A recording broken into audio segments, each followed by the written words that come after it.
It's one thing to train for self-protection and train firearms and, train for the unthinkable. And then it's another thing to have the unthinkable happen. And how do you actually perform? Well, today we have a very high-profile person that did exactly that. It's my friend BJ Baldwin. And he's an incredible motorsports athlete. And I do mean athlete. When you see things like the Baja 1000, which he has done, I believe he told me 3 times he has driven all 1,000 miles of the Baja 1000, which is absolutely insane if you know anything about that particular race.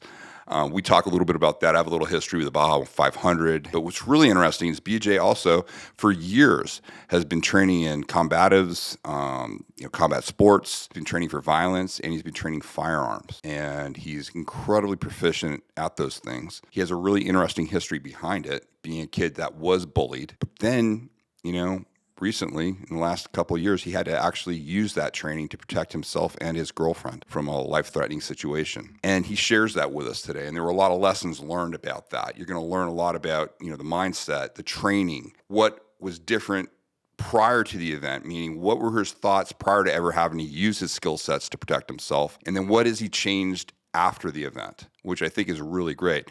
It's awesome when you have somebody, especially somebody with a high-profile job like BJ does, willing to talk about this stuff because it's risky, especially in this day and age with people being so anti-firearms and all of that. BJ is very cogent. He really lays it out there. He has a great history with self-protection training, and he talks about all aspects of that in his life. So I think you're going to really enjoy the interview.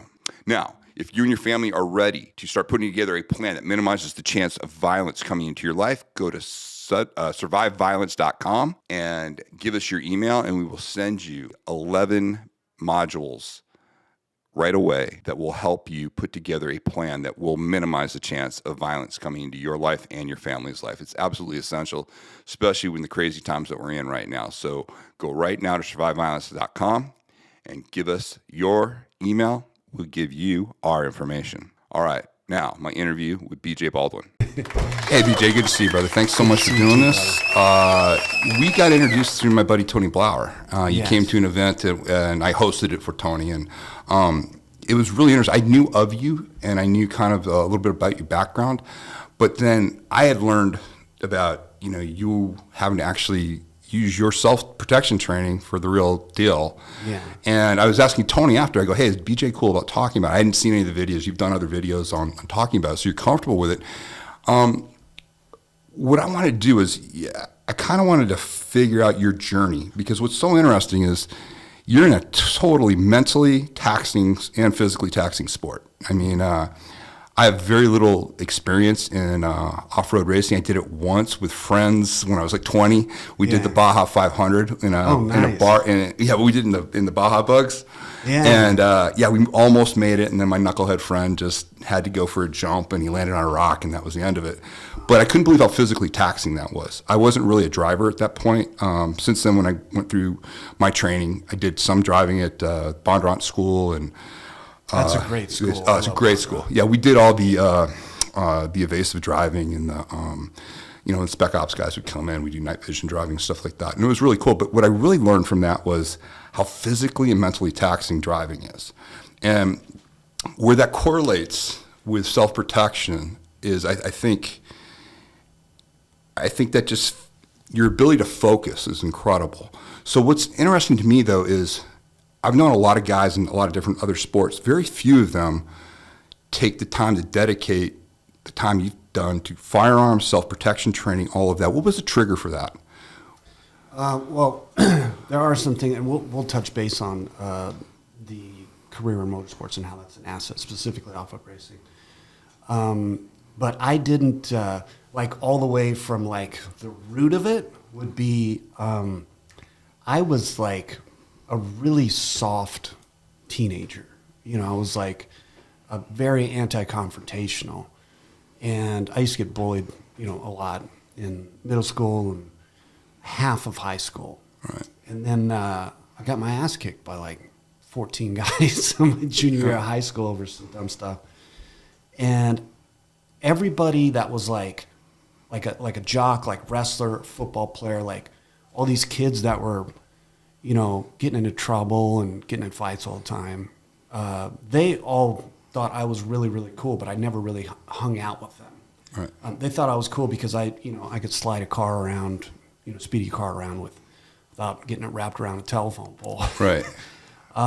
So I kind of started hanging out with that crew and surrounded myself with different people that were, as fun as the people that I was originally hanging out with in the beginning of high school.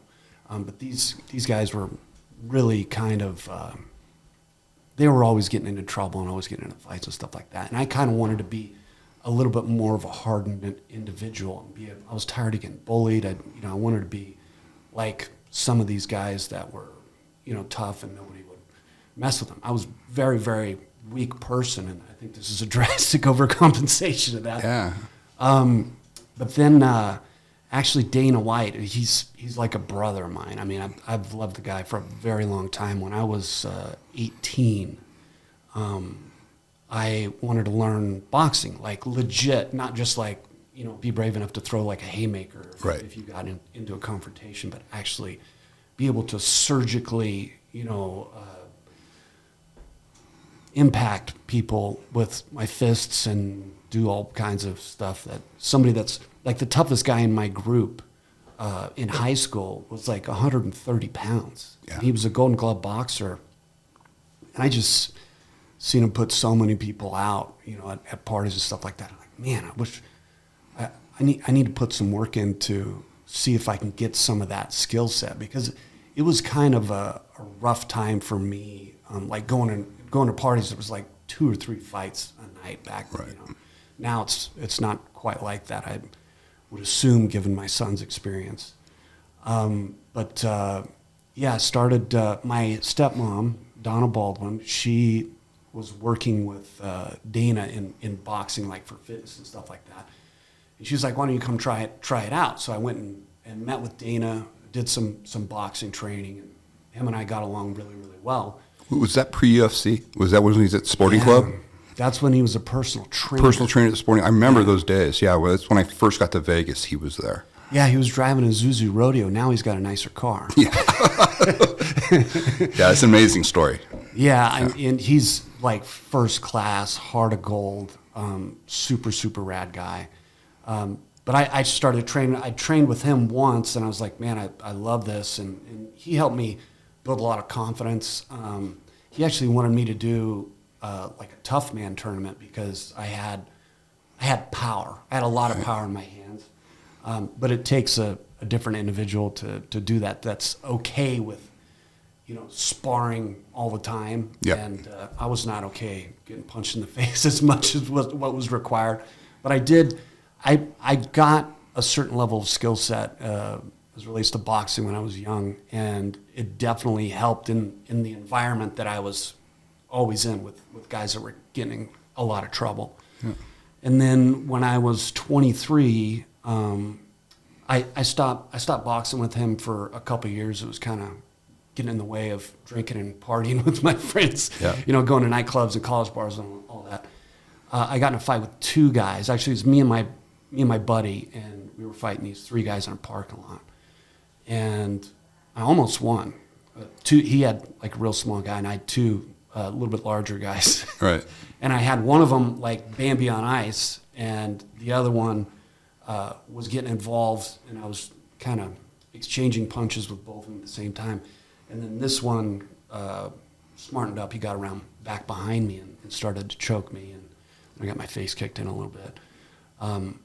I was at Dana's Gordon Biersch facility. It was underneath Gordon Biersch. It was like the UFC headquarters when they first got it. I think they've only had it for like a year. Yeah.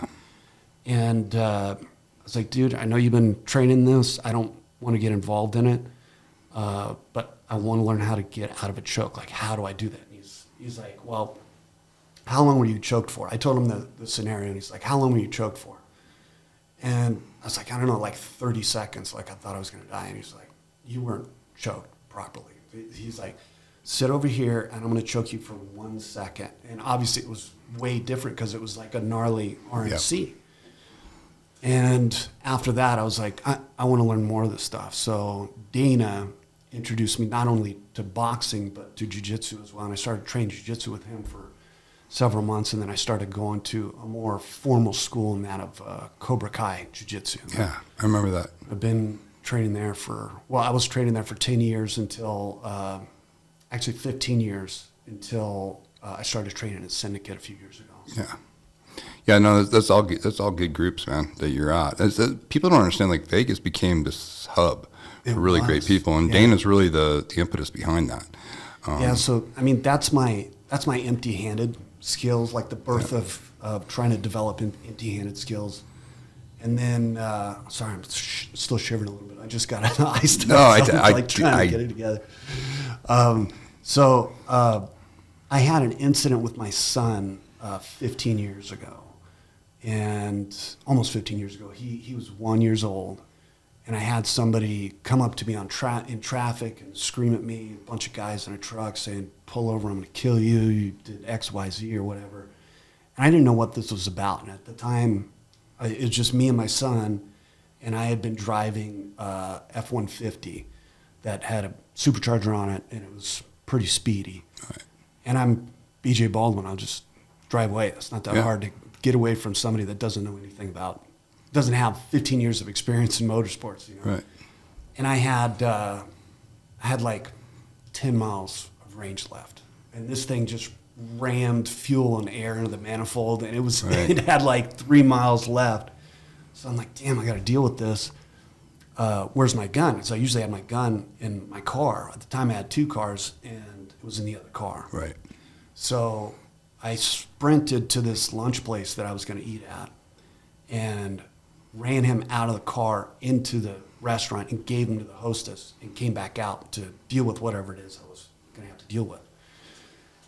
And the guys came out, and he was like, apologetic. "I'm sorry, I didn't know you had your kid. Listen, just had a bad day, and a rock flew up and hit my windshield that came off of your car, so I just need your insurance, and I'm really sorry. I'm just, And so I had some words with him, and we exchanged insurance, and I got him taken care of. But I was like, I'm never, this is part of my wardrobe now.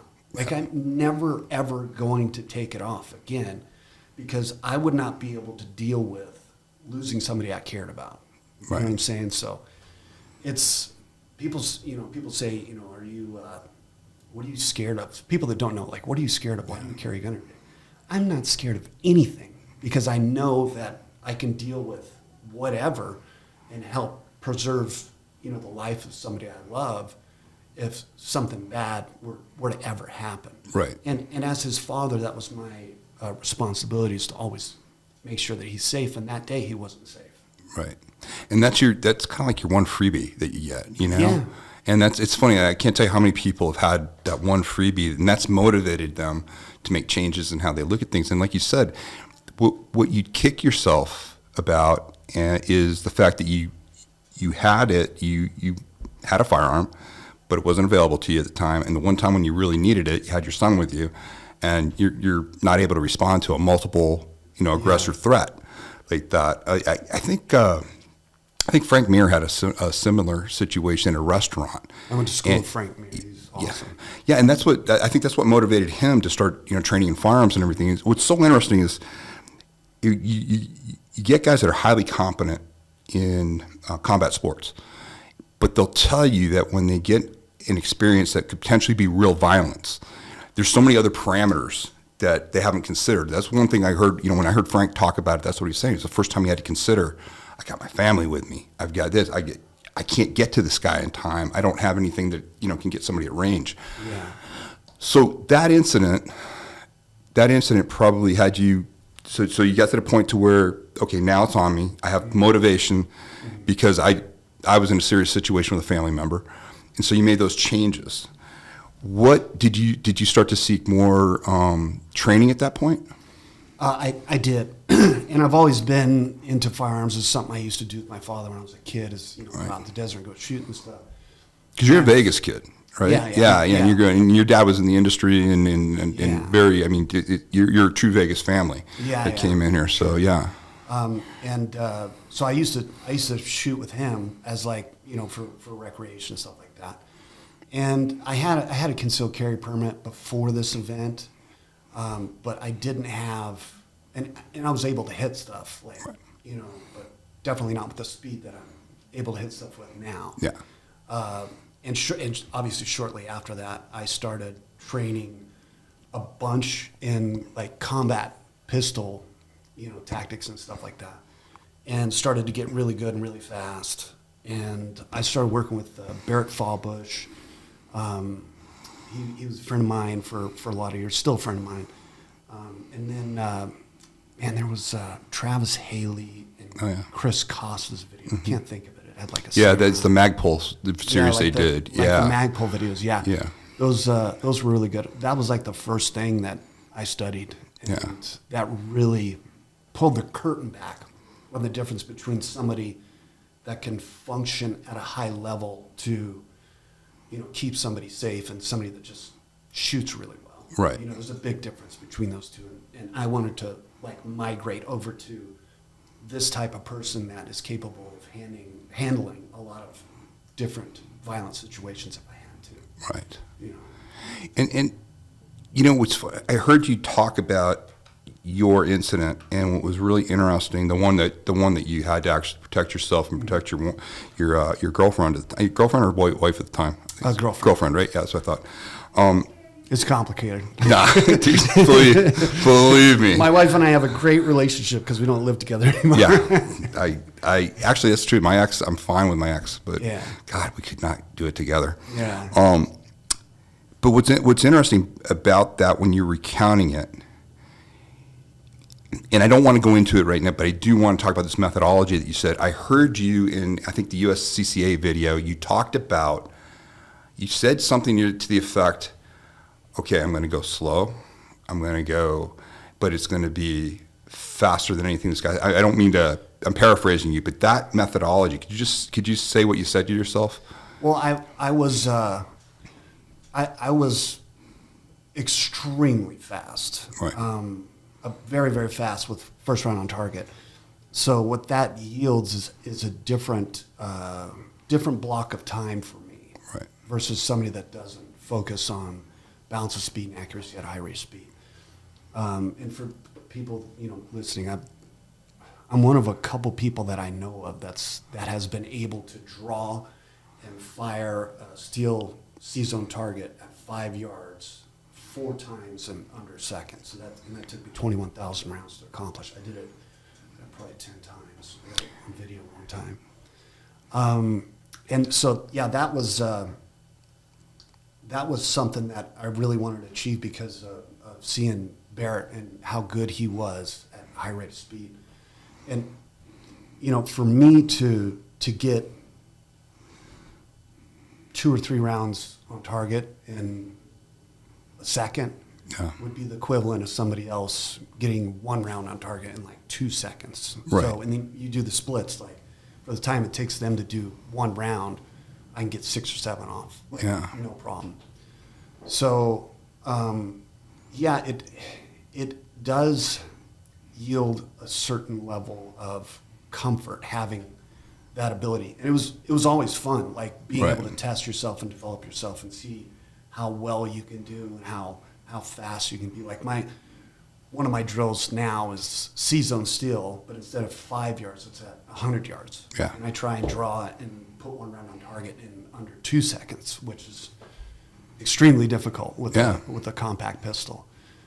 And yeah, and in that scenario, I was like, okay, you know, this it was within a second and a half for me to determine what this event was, because I just saw 2 people walking. It was dark, all the lights were off and stuff. I was like, oh, this guy thinks this is some type of an assault or a robbery or something. There's a lethal threat there. He thinks this is a different scenario than it actually is. He didn't realize he showed up to a gunfight. Right. Because I also have a gun for this party as well, and I've also been studying how to perform at a very, very high level if I ever encountered something like this, so that I can preserve her blood pressure and whoever else. Yeah. You know, if I had to rescue somebody, if I had to make a dangerous environment a lot safer, I could do it very, very quickly. Right. And so what you said, because I do want to talk about the event more, but I want to kind of set up the foundational of the training. The way you talk to yourself, where you say, hey, listen, my slow is going to be faster than anything this guy's ever seen. Yeah. But what was interesting about that is when you were first learning and laying down the foundations and stuff, did you immediately go as fast as you can, or did your trainers, I would imagine, probably made you lay down that foundation and make sure everything was smooth, and the last thing you add to that is the speed? Is that similar to what is? I mean, you test yourself quickly, but I'm saying it's much more important that you have correct principles and correct foundations, because you don't want to get good at the wrong stuff. And, exactly. And that's what I heard when you described that. I go, man, whoever trained him, I said, that is brilliant. I mean, you took your two steps off to the side. You knew exactly what you're doing. You're going for cover. It happened like that. But for you had plenty of time because you'd been training at that rate. But I would imagine you had to work yourself up to that rate because you didn't want to sacrifice accuracy. That's what I got out of what I heard. I don't know if I'm putting words in your mouth, but yeah, I mean, it's like this. You know a lot about fighting. Let's take Floyd Mayweather. In order to get to this level, you'll never get there if you don't skip the foundation, like you were talking about. Right. So Floyd Mayweather's first jab was probably like this, when he was like 3 years old. So you have to build that.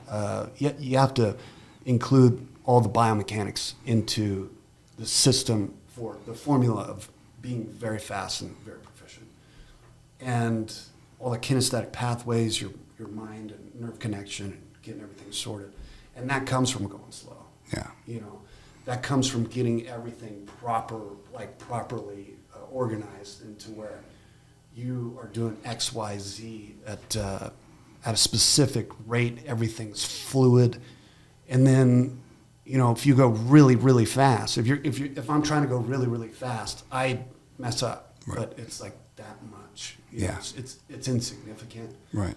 So building that foundation, that kinesthetic pathway, getting your biomechanics and getting the path of drawing, and then making sure everything's happening at the right time. It's a lot to break down, but if you can solidify that action and make it fluid, then you can start to pick up the speed. Yeah, so it's funny because I was, in the years that I did the driving school, and I would talk to professional race car drivers. Now, I'm sure you guys off-road, you know your track and you try to lead your track, but every driver I ever talked to said, they go through, they don't go, the first time they're learning a track, they don't go at full speed. Yeah. They're learning where to hit it, and they're getting their strategy down, and they're knowing, okay, here's where I'm going to do this, here's where I'm going to do that, and they earn speed. Basically when they go through that process, and that's the approach I've seen. Like the best people in training for self-protection, there's this consistency. Like Tyson, when Tyson was learning, he had targeting that Cuss would, he had a number system. But when you watch him start, everybody sees him at the end where he's amazing. Yeah. But when you watch some of the early videos where he's learning, it's slow. It's accuracy and correctness are focused on first. And as you get better, the coach will push you and make sure that you start, increasing your speed. But if you are not doing acceptable accuracy, you pull back on speed until you get it right. And it was funny, that's what hit me when I was doing research for this interview. When I heard you say that, I go, man, that's so succinct. And I said, he absolutely nailed it. I imagine you also use that, in your professional life too, with driving. I'm imagining a lot of these principles that you're applying, to save your life, work just as well, in your professional life with sports. Yeah, that's actually something that it wasn't taught to me. It was reinforced. So it was something that I already knew, right. Like from racing. Let's take, my form of motorsports. It's a 7,000-pound truck that makes 1,000 horsepower. The tires weigh 133 pounds. They don't accelerate very well. They don't accelerate very well at all, even with 1,000 horsepower. They don't slow down very well, and they don't change direction. What they do really well is go through really big bumps really fast. So everyone can do that. But like Mike's Sky Ranch loop in Baja, it's a lot of very slick roads. It's like domed shape, there's irrigation right here in a rock wall, and there's a cliff right here. So it's paramount that you have proper placement of the vehicle and lengthen your straightaways as much as you can. Get the truck straightened out as quickly as you can. And, you know, a quarter of a second here in this corner and that corner and that corner, it adds up really, really quickly. And that's like my strong suit in motorsports is, you know, vehicle control, specifically on roads. And building the ability to run away from some of the top guys in the sport is in pre-running. And in pre-running, where we run the course, you know, a week before the race, and we get 2, 3, 4, 5 laps in. The first 3 laps are pretty slow. You get in our notes system, you're kind of looking at stuff. And then the 4th and 5th lap is much, much faster, but you have the same heart rate, respiration rate, blood pressure, everything as you did on day one, because you have that kinesthetic pathway in terms of how you're manipulating all the controls kind of built in. Right. So you're very, very familiar with it. And on race day, you know, going through there faster at that particular section, I've got like dialed. Going through there faster than anybody else is, it's difficult, but it's not like somebody's going to outrun me there, or somebody's going to catch up to me. Like if somebody's in there, I'm going to get them because I know it really, really, really well, and that's the area that I focus on. And it kind of transfers over, and it sounds very strange, but that method of doing everything slow and methodical and perfect, and then the repetitions that follow in that, in terms of draw path and weapon manipulation, handgun manipulation, all that transfers over. And, you know, if you're pretty good at something, you can be pretty good at something else if you apply those same principles that you applied in perfecting this particular thing. And I knew that early on in my defensive tactics training, and I applied a lot of that when I was trying to build balance of speed and accuracy. Obviously, there's different ingredients there, you know, trigger manipulation, handgun grip, transitions, but to a certain extent, some of those same tools that got you good at this will apply it at getting you good at something else. Yeah, and it's funny, you triggered on something. A lot of people... Can I smoke in here? Absolutely, dude. It's just fit. Yeah, no, please. A lot of people, they avoid, especially when they're adults, they avoid learning a new skill set because they don't want to go through the transition process. They don't want to. Yeah, you have to be. Well, I heard Laird Hamilton talking about it. He goes, "You got to be willing to suck, and it's okay." And that's where you learn the most. And I try to tell people, like every year, I try to take on a new skill set where I'm horrible at something, because it makes me a better instructor as well. You know, when I do that, when I sit there and I go, okay, I know what a new person is feeling like because I'm trying to do this new skill set. For them, what I'm asking them to do is completely foreign for most people. Well, to interject real quick, I don't know if you ever use this training method, but whenever I train somebody, like, I'm not a fucking black belt. I'm a seasoned purple belt, but I'm significantly better than a white belt. Right. And whenever I'm trying to train somebody that's either a white belt in jiu-jitsu or a white belt in like shooting and target engagement, they're kind of defeated because, like, I could tie this person in a bow, right? Or I can drill holes in the same hole in the paper, and they're watching me do this, and they're kind of defeated. But I'm curious, this relates to your training method. One of the things that I say to them is, I'm jealous of you. Like, I'm legit jealous of you.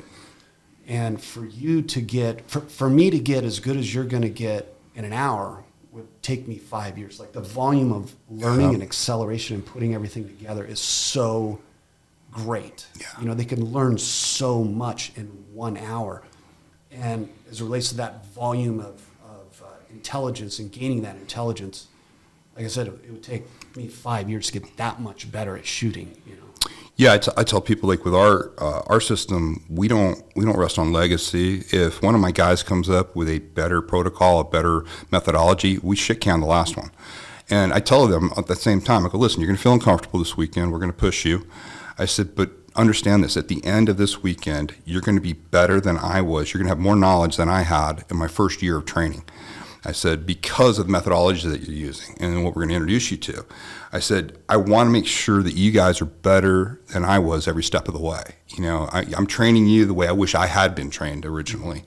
And what you're saying is so funny, the ability, if you can be okay with sucking. And the reason I'm saying this is because a lot of people will not look at self-protection training. They won't look at firearms training for the very reason you're talking about. They see all the videos of guys who are just amazing, like yourself. Your skill set's really, you put the time in.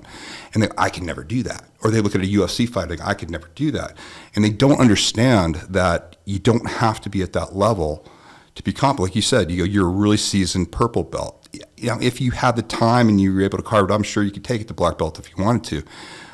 But you're very good at where you're at your level. You don't have to take it to the extreme levels to be able to protect yourself, you know, and to be smart and stuff. And that to me is just really, that's why I really want to talk to you, because I know you've applied this in different disciplines, and people need to hear that. You got to get frustrated. That's where the learning curve happens. And I just got that idea, and I think just from my time around drivers, they're okay with that. They're okay with learning a new track, making mistakes, doing all those things, because they want to learn that all up front before they actually have to do it, you know, and put it in. They're willing to do that. They're willing to take chances during those times too, to see what works and what doesn't work. When you were doing jiu-jitsu, did you do a lot of drills when you did that, or did they make you spar more? I learned the most from drills. Yeah. And that's what they had. That's what they had me do. It was actually Mark Lehman was my coach at the time. And I was very, very fortunate in jiu-jitsu. It was really my entry into it. It was 2003. And there was no women, there was no children, there was no dentists, there was no people that worked at the airport. Right. Like, it was all fucking killers. Right. Yeah, dude, you kidding? Yeah, we're good. Yeah, it was all murderers. Yeah. And I was food for Right. these sharks that I was swimming. Meat puppet, yeah. Yeah, meat puppet. Yeah. So, and I was grateful for that, because that kind of bled off on me. You know, that kind of rubbed off, and my defense within a year was like on point. My back defense, triangle defense, and then I started working on my offense. But my rate of learning, you know, being in that environment was so much greater than it would have been if I had started, like, you know, today. Yeah. And it was brutal. It was like Right. I got, you don't hear about this like in today's class, but I got my eyelid ripped open. I would have black eyes. I broke 4 of my toes. One of my toes I broke 4 times. Tore meniscus in my knee a couple times, which, you know, that's really bad. Yeah. Sprained both my feet, tore cartilage in my ribs, hyperextended both my arms. Actually, Frank hyperextended both of my arms. He was one of the people that, you know, because I don't know if have you ever done jiu-jitsu with Frank? I have not done that with Frank, no. Back No. in the day, it was like, yo, it's your job to fucking tap. I'm going to fucking take this thing home with me. I'm going to put your arm up on my mantle. Like, he was so brutal and cutthroat, more than anybody else. And I learned the most from Frank, because at the time we had the same biological structure. You know, he was a little bit stronger than me, but we were both 235 pounds at the time. What a great guy to learn from, though. Oh my God, it's incredible. He has so much. Like, I still use some of the stuff if I'm going against somebody that's better than me, and they catch me in a submission. Mm-hmm. He has like opportunities where you can submit somebody that's in a submission with you, and he's just absolutely brilliant. But yeah, back to what I was saying, like the reps in slowing everything down, and having, you know, regular heart rate, blood pressure, respiration rate, you're able to focus more and retain the information better. Like I tell everybody with shooting, anybody that I'm teaching, I'm like, the magic happens like right here. Yep. It's in the living room. It's in the kitchen. It's in, you know, the garage or whatever, to where you don't have a dramatic pressure change, 30 inches in front of your face that activates your adrenal response and limits you from taking in information. You know, videotape yourself, videotape your draw and stuff like that. and practice without that kind of adrenal response, that pressure change. And that's what made me really, really good, is the non-chaotic reps. Right. You know, so that's what always helped me learn really well. Yeah, I try to tell people it's really strange because in every other combat application in the military, everybody takes that approach until it gets to hand-to-hand and combatives, quote unquote. Yeah. They'll throw all that shit out the window. Meaning all the pre-training. Meaning, I ask people like my people, I say, okay, how many people have firearms training? And they go, they'll raise their hands. I go, okay, so your first day was like mine, right? Because what they did was the instructor gave me the safety brief, made sure I knew how to point and shoot. And I said the first thing he did was we had simunition rounds, and I said he opened up the kill house, kicked the door open. I had 5 guys shooting at me and pushed me in. That was the first time that was how I learned, right? Mm-hmm. You all learned that way, right? They're like, fuck, they all laugh. No, I didn't do that. And I go, yet that's basically how most people train, like combatives or anything like that, for the first things. They get thrown to the wolves, and all they learn is this sucks. It doesn't. Whereas the most chaotic thing you can ever train for, when you really think about it, is a firefight. Truly. And yet, how do they train? Nobody's shooting back at you at first. You're going slow, accurate, correct. You're one round at a time, seeing your grouping. Your instructor does it. Then you earn something where he says, okay, your groups are tight enough. Now we're gonna increase something for you. We're either gonna move the target, or maybe we're gonna have you move and go on the target. Turn up the dial on mayhem just a little bit. Yeah, and it's constant. You have a difficult job with combatives. Whereas, like, if I train like a police officer, that's more difficult than me training somebody that's never done it in their life. Right. You have a difficult job in training military guys and empty-handed combatives, because you have to untangle the Christmas lights, because they're already tough guys. Yep. But, like Tony said, be careful what you practice. You might get good at it. They're used to brawling instead of like an efficient way of, neutralizing somebody empty-handed. So you have a very tough job in that, working with military, because they're already tough. Yeah, he worked with the guys, spec war guys, during the years I worked doing that. And he and I always hit it off. We're different in some of our approaches, but that doesn't matter. I mean, the reason I love doing this podcast is I get to expose people to all guys who I think are great and what they do. And Tony is probably one of the best thinkers that's out there. He's really interesting how he analyzes things and how he does that. He also steals all my best ideas, but we screw with each other all the time. But no, he's absolutely right in that. Oftentimes what happens is, what I get from your training is you emphasized effectiveness first, meaning you made sure whatever you're doing was effective, and then you became efficient afterwards, meaning you got your coordination down, your speed down, and all that, in something that was effective. Yes. Whereas what Tony and I talk about all the time is how many guys train to be effective or try to be efficient in ineffective methods. Meaning it looks cool, it's great, but it's not going to get you what you think. Yeah.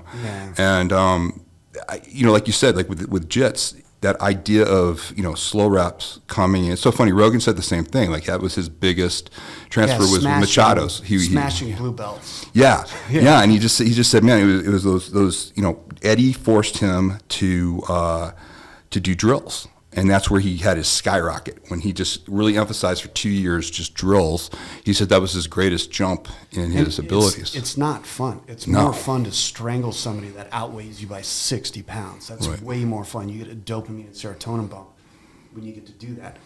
Drilling, it's not as fun as that, but that's where the work is put in to get yourself better, so that you can go get somebody that's better than you and catch them in some type of submission, where you wouldn't have been able to do that before if you hadn't put in the work.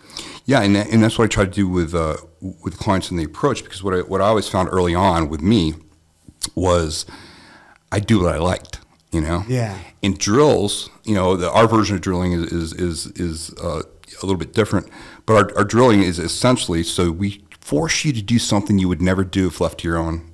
So it increases your coordination and does all the things. So now it expands what you have in the quiver when you're looking at a certain situation where you'd only see it one way. And because we force you to do the drills, now you have other avenues that you can go after that you never would have seen if you just left it to yourself. There are criminals that are really good. They only knew two things. They know two strikes, and they've made a whole career on it. And it's really good. I'm not saying that you can't be, quote unquote effective, but you can really increase your options through that methodology. You can really master things that way, and it's really interesting. I mean, you already did it in motorsports. You guys do the pre-runs and all that stuff. So it's such an effective methodology. Across the board, I've seen guys, even in the combat sports, you see it all the time. The guys that really excel are the guys that have some form of drilling that they're doing where speed is not the focus. It's that accuracy and really getting it right and going. And then when they have everything given to them and they can go full bore, they're not only accurate, but they get everything they need out of it every time. Like yourself, when push came to shove and it was the real deal, everything was there for you, Yeah, and it made it unfair. Yeah. It was a gunfight, which I don't want to be in gunfights. Yeah, of course I don't not. think anybody does. No. And this guy was very big. He was probably like 280 pounds, very scary looking, and very, very angry. He was, no judgment on him. He was having a difficult time in his life. I know that's probably weird for some people to say that I don't hold any judgment against somebody trying to kill me. No, normally it's normally somebody's worst day of their life, and they made horrible decisions, but they made horrible decisions that you have to take action on. Yeah. Because if not, I mean, it's horrible that led them to that, but you now are on the other end of it, and you're devoid of choice. You have to, take action. Yeah, 100%. And I've helped. Like, I was gonna sweep this under the rug and I don't really want to talk about it, but because I'm such a high profile person in motorsports, everyone was all over. It was in the news the next morning, 4 or 5 hours after it happened. And everybody was contacting me. NRA wanted to do a thing, and USCCA wanted to do a thing, and a bunch of people wanted interviews. And I was like, maybe this could help. Yeah. I started thinking about it, and this can for sure help somebody that's, a single mother of two, or, a father, or a single father, or whatever. Somebody could be, it can help them be a better protector of their family in case, anything like this ever happened. If this happened to somebody that was, not trained at all and not exposed to violence, Tori could have had a bullet in her face. Yeah. Well, so for everybody, let's go ahead and break this down for them, because some of these people, this is the first time they're hearing about this. Okay. They're they may not be familiar with you. My audience is all over the place. I got a bunch of government guys. I love what you're doing. I got a bunch of people that do know who you are, but I guarantee you, there's a lot of my international clients and stuff that probably don't. So I'll just set the stage. You and your girlfriend were at you stopped at an In-N-Out Burger here in Vegas, and you're just grabbing something to eat, and then take it from there. Well, it was, I had been working on a few projects. I think I was working on a deck or something like that for my motorsports program. And it ended up being midnight. I thought it was 9 o'clock at night. I think it was 12:30. And I was like, damn, I'm so frustrated. I'm trying to get all these things dialed. And I'm hungry. Everything's closed. It's 2 weeks into COVID. And she's like, no, In-N-Out drive-thru is open, and they don't close till 1. So I think I was in the car at 12:40, ran 26 pounds of boost all the way to the drive-thru, and ended up being there in 6 minutes. And you couldn't go in yet, so there was a bunch of people in the parking lot that ordered food, and they ate in the car. There's probably 18 or 20 cars in the parking lot. So we went there, got our food, ate, and we wanted to sit outside for a little bit because there was some internal conflict in the house, which, my dad has never been wrong about anything, and he told me the sky was falling, with COVID, like we all thought, right? And so I was like, okay, Jade, my son, you're moving in. Nicole's moving in. Her husband's moving in. And I tried to get my wife and daughter to move in, but she's, didn't like that idea. Right. So there was a little bit of conflict in the house. I was like, I just want to get out of the house for a little bit. So went and ate burgers, and then we hung out in the parking lot for another 20 minutes after we were done. And as soon as the last car left the parking lot. It was back when I used to smoke, so I smoked a couple cigarettes outside, and since then quit. So, but this is my new crutch. No problem. I'm checking emails. She's checking messages and stuff like that. And I heard her whisper. I heard her say, BJ, BJ, BJ. And her last known location was 3 yards to the right of me, like at my 3 o'clock. And I'm standing there, and I'm like, look, she's not there. And I scan the parking lot, and I hear her whispering, like kind of in panic. Right. And I scan the parking lot. Where is she, and what the hell's going on? I see two people. I don't know if they're coming or going. Right. It's not her, so I keep scanning. So my car's like I'm sitting. My car's facing this way, Right. and I'm standing right here, so I can't see through the window. She's actually sitting in the car with her feet outside of the car, with the door open. So I'm like, is she in the car? And then I see her stand up, and she stands up like all panic and walks around the bumper. And the only communication I got from her of what she was stressed about is she just went like this and then looked over here. She got like my attention with my eyes and then looked at the problem that needed to be solved. And there was two guys speed walking, right? And one of them had a handgun out, pointed at her, speed walking at her. I'm like, that's when I started to break everything down. Okay, what is this? Does she know them? This looks like assault. This guy walked into a gunfight, and he doesn't know that this is a gunfight. Right. So it's like, I won't bore everybody with the information, but it was about 8.5 minutes of information that went through my head in about a second and a half. And the long and short of it is like, okay, create a counter ambush opportunity, wait for a counter ambush opportunity to be presented to you, or just go, and if you get shot, she'll just drive you to the hospital after you burn these two guys down. So at that point, he presented a counter ambush opportunity, taking his focus off of her and threatening me. And this is all, like I said, this is all like a second and a half. He said something to me like, what's good, or fuck you, or whatever. Right. So I went like this and then back here. Then I started to break down the biomechanics of what was being involved in his reorientation with the handgun to her. Delts, lats, biceps, triceps, forearms, rotational muscles in the core, everything in his legs. And I'm like, he's going to have to readjust at this moment in time, and that's going to be the biggest window that I have when he goes from here to here. And then that's when I initiated movement and drew my handgun. And then we got the party started. We cranked off rounds at the same time. He shot at her twice. My first round was lousy. It skipped off the ground about a yard to the right of him. I was just trying to, go a little bit too fast, got my optic, even though I was taking my time. And he shot at her twice, shot at me 6 times. Our exchange of gunfire, I shot at him 10 times. And I thought he was on like a ton of drugs, and he just wasn't feeling him being drilled full of holes. Right. Which didn't end up being the case, and I didn't find that out till about 3 weeks later when I looked at the autopsy report, his toxicology, and all that stuff. Like I said, I was taking my time. My time, like fast for me would be like, right. really fast, but it was 14 yards was the closest that he was to me during this dynamic engagement. He was full target value like this. And I fired at him 7 times. The first one for sure was a miss, but I thought I got him from 2 to 7. Maybe I missed 1 or 2. Right.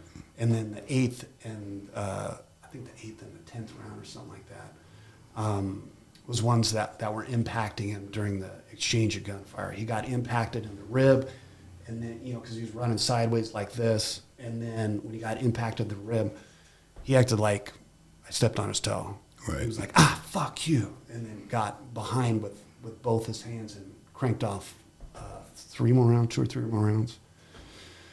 And as soon as he changed direction, he went from full target value to partial target value, and continuing his cadence of fire. I picked up my cadence of fire when I didn't have to work on like movement, and he was going from, I had to go from here to here, and I just picked it up really quick, and I ended up impacting him in the mouth and shut him off at 26 yards. The other guy, the most fascinating thing about this whole situation, I had never seen a human being run that fast in my life. Not on a track star on the Olympics, not in movies, not even in like a Wile E. Coyote cartoon. Right. Like, this guy was fast, and there's a story behind that as well. But I thought I was going to have to engage two people. There was a gun here. There wasn't a gun presented right here. Right. So I thought as soon as I started burning this guy down, he was going to deploy his handgun, and then we were going to exchange gunfire, and it was going to be a lot bigger problem to solve. Right. Turns out he did not want to be involved in that, and he had only been involved in that for about 4 seconds, and he was trying. It was his brother. He was trying to get his brother to come back. They were supposed to. His brother wanted him to come with while he threw a rock through this gun store window. Oh yeah, the gun store that's right there. Yeah. Because I used to live right up at Grand Canyon at those loft houses that were there, so I know right where you're at, and I know that area. Yeah, that gun store that was there. Yeah, he tried to have his girlfriend buy a bunch of guns for him that day, and they turned him away because it was The straw purchase. Yeah. So, so after that was completed, obviously I'm still on high alert. The second person, that was his brother, is actually like all the way across the parking lot. I can't believe how fast this guy moved. And I go, Tori, talk to me. Tori actually went around the car, and then she did a great job. Instead of going to the nearest cover, because she knew that he was going to transition from here to here, she went to a further point of cover because she didn't want to be engaged in that fire and get impacted in the transition from his panic fire, because he was surprised, obviously, that this ended up not being an assault like he planned. It ended up turning into a gunfight because I had a gun of my own. And she had some training too, right? She's got 56 world titles. That's what I thought. I was being subtle about it, but yeah, she's very familiar. And but she's never. That was real violence for her. Yeah. That was her first time being involved in any type of violence whatsoever. Wow. And her passion was putting holes in cardboard in a competition, which obviously is very, very different than real violence. And this is violence at the highest level. This is not somebody pulling your hair in high school. No. This is somebody trying to delete you off the planet. Yeah. So and that was very shocking to her, but she did a great job logically thinking that she should go there to avoid impact and transition during his transition. And then I kept my optic on him. I knew this was light, and I kept my optic on him while obviously looking around. I didn't know what this was. I didn't know if it was an assignment. Somebody paid somebody $30,000 to delete us or whatever. Yeah. And so I'm looking around. Everything's fine. He's way over here, and I moved this way laterally, and I said, talk to me. Where you at? She goes, I'm at your 3. I'm at your 6. I'm at your 9. And she gets in the car, and as soon as I get to the front bumper, I still got my optic on him. I do an administrative reload and I take 3 out that were left, and I put 23 back in, put my partial in my pocket, which I've never trained, but for whatever reason I did the right thing. Yeah. And then I'm like, all right, we got to run, because I knew he had impacted the car. And during the exchange, I had heard the tire blow out. Right. So he accidentally shot the tire instead of me.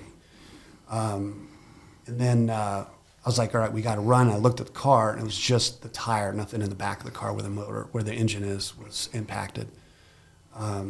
So immediately I look at her, and I love her to death, but she's one of those girls that brings 3 backpacks to lunch. Oh yeah. The type. Oh yeah. So I'm thinking that she's getting like all of her stuff out of the car, and she's going to try and run with 3 backpacks and all this stuff, right? So what I didn't know is she was actually trying to get her handgun from her bag so that she can back us up, which would have been lovely. Oh my God. She could hit a bird in the eye flying with both hands tied behind her back while playing the piano with her toes. Wow. She's amazing as it relates to basic accuracy. I've never seen anything like it.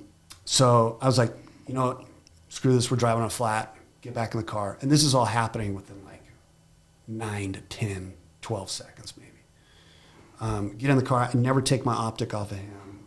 And with my Porsche, luckily, turn the key on this side instead of this side, which was convenient. Yeah. That was tactically advantageous. Yeah. Turn the key, put it in drive, and I drive at a 6-degree angle off to the left to avoid this median while keeping my optic on him to make sure he wasn't moving. I didn't know if he was face down or face up. All the lights in the parking lot were off, and he was, like you said, he was some distance. 26 yards is further than the backstop in your range, right? Right. So I got to Tropicana. I made the right, and then I reholstered. I was like, all right, check yourself for holes you weren't born with, any wet spots or anything like that. She checks her body. I check my body really quick, and we check each other. And we kind of look at each other, and I'm like, that went really well.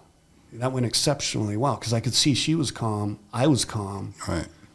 And so we're driving on a flat in my car, 94 miles an hour, because I want to make sure they're all right. Again, I don't know if this is a random thing or not. Luckily, it ended up being a random thing.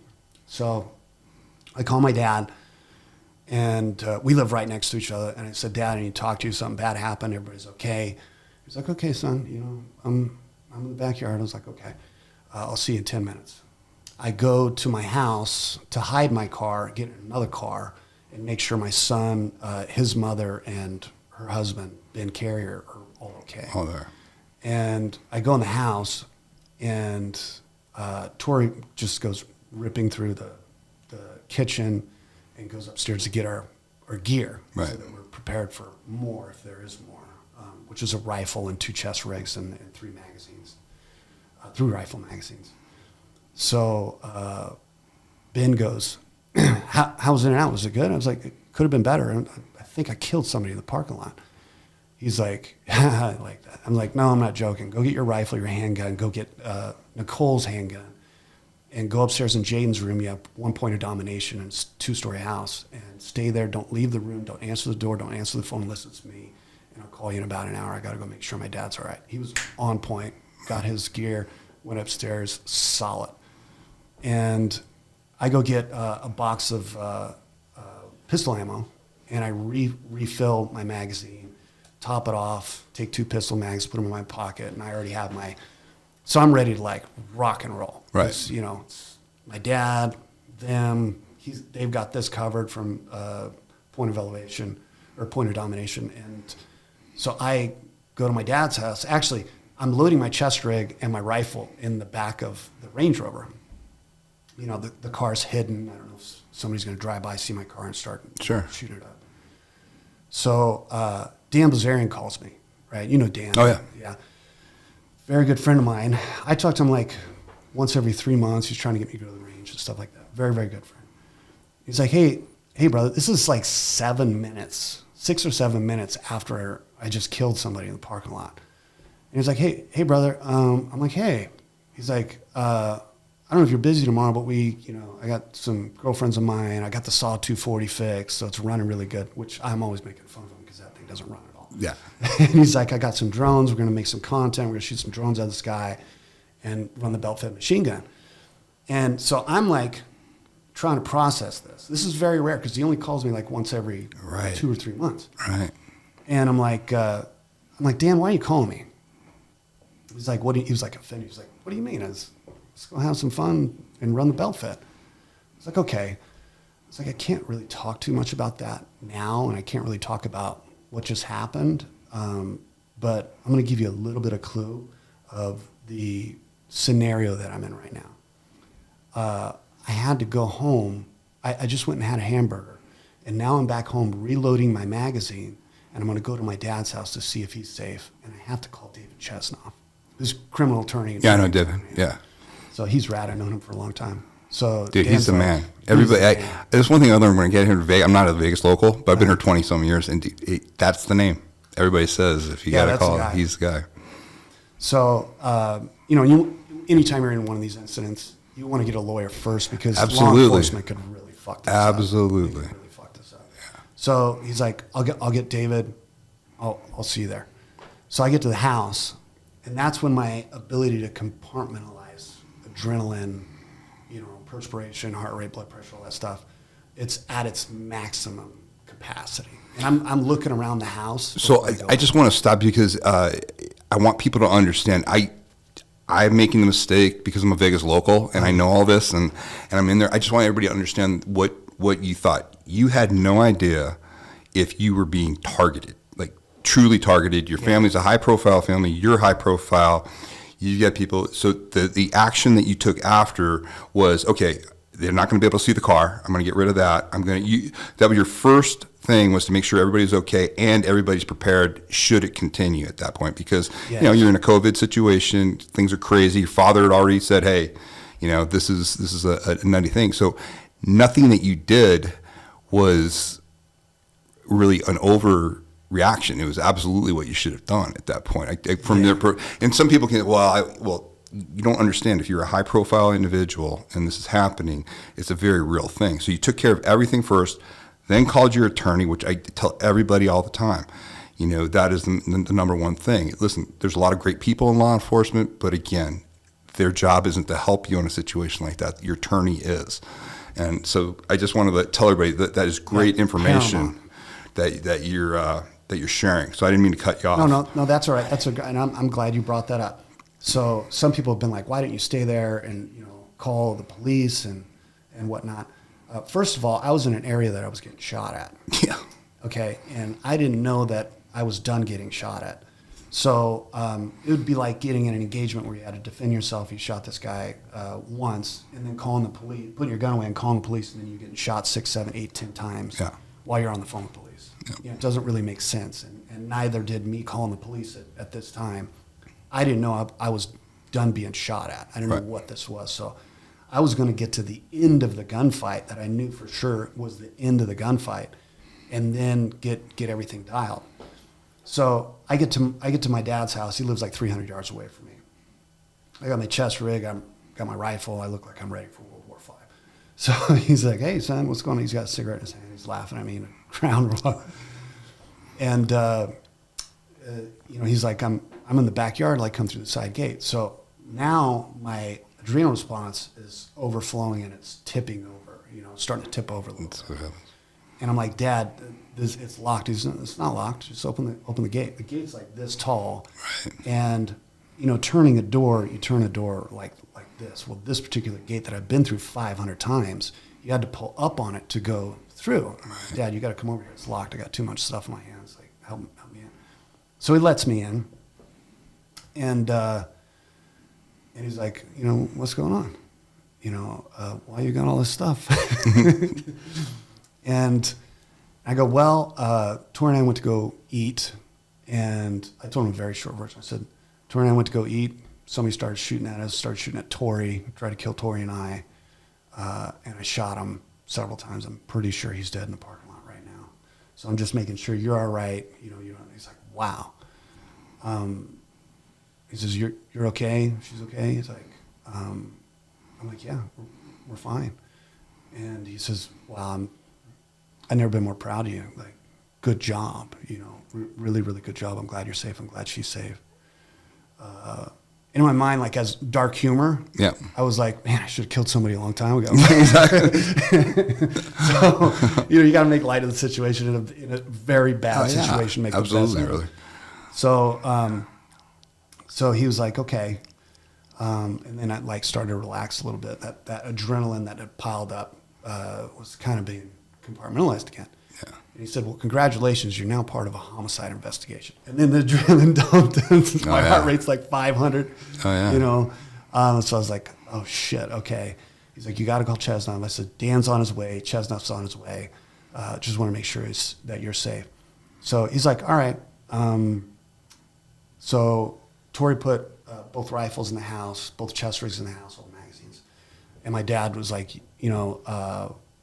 we're going to call Chesnov. And so we called him, and program was obviously going to cooperate with the entire investigation. Right. 100%. And whatever they needed. So Chesnov came over, and Chesnov and my dad was like, they're going to come over here, and you got to take your gun off and put it over there in the kitchen or something. And I was like, fuck you. Yeah. Like, you guys just didn't get shot at. All due respect, no disrespect implied or intended, but I am not taking this shit off. Yeah, You know? understandable. So, and they didn't show up. This happened at 1:51 a.m. Tori had the wherewithal to try and video this altercation for evidence, Sure. to show what was happening. But this entire thing was over. Like, the video that she has is the structural pillar that acted as her cover, Right. and the ground, and that's it. Yeah. And it's that's why I have the timestamp of 1:51 a.m.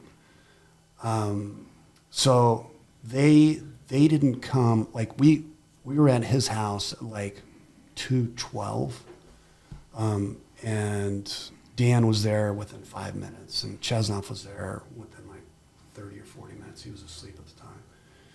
So, like, the investigators, they didn't show up till 8:30.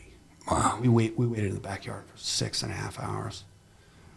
They were busy in the parking lot trying to figure out. So they were on scene. They were on scene. So they did go on scene. Yeah. Yeah, and the first one, and not that it's my fault, but I'm involved, obviously. The first one on scene, unfortunately, was this guy's girlfriend. So she had to see him there. It wasn't a rifle round, it was a handgun round, so Right. it didn't look like much. But she had to see him there dead. She took his handgun, from what I understand. She took his handgun and put it in her car for whatever reason. And then police came, interviewed her, and she cooperated fully. The brother, this was his brother that was with him. Right. Like I said, they were just like, he was just going to hang out with him while he threw a rock through a window. But he had a gun on him that he produced in the parking lot that his brother didn't, from what I understand, didn't know about. And the entire time it was like they were headed here, and then he changed his mind and started to go this way towards us, which was accumulatively, it was probably like 12 or 15 seconds of the brother saying, dude, don't do this. What are you doing? Let's fucking get out of here. Let's fucking go.